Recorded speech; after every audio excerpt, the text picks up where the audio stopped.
เมืองอุบลยามที่ลมฝนหอบเมฆผ่านพันลมหนาวโบกโอยกระชั้นแผ่นดินอีสานลดอุณหภูมิยามแรงน้ำมูลหมอกขาวจุมพูนคลี่สายปกคลุมคิดทอดเมื่อน้อยนุ่มๆที่อ้ายเคยกุมเมื่อหลายเดือนผ่าน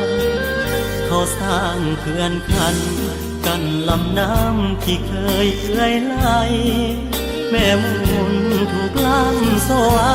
บ่ต่างจากใจของอ้ายคือกันคิดทอดในลายเลยเดินทางไกลมาตามใจฝันคนที่ร้อยสายใยผูกพันมัดใจอ้ายนั้นด้วยคำว่า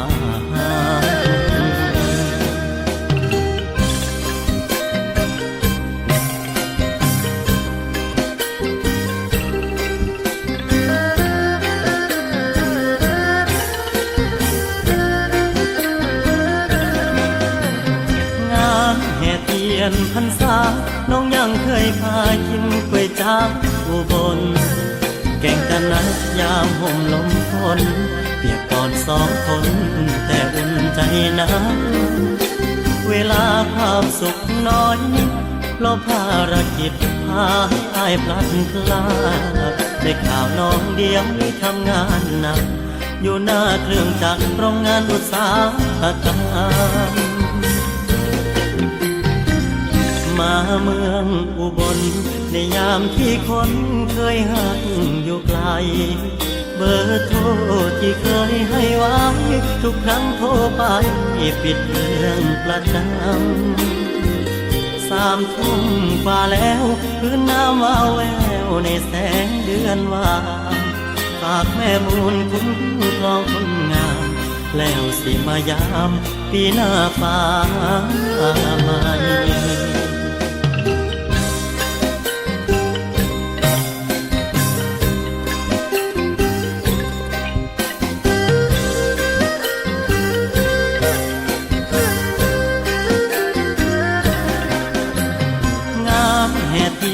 พรรษา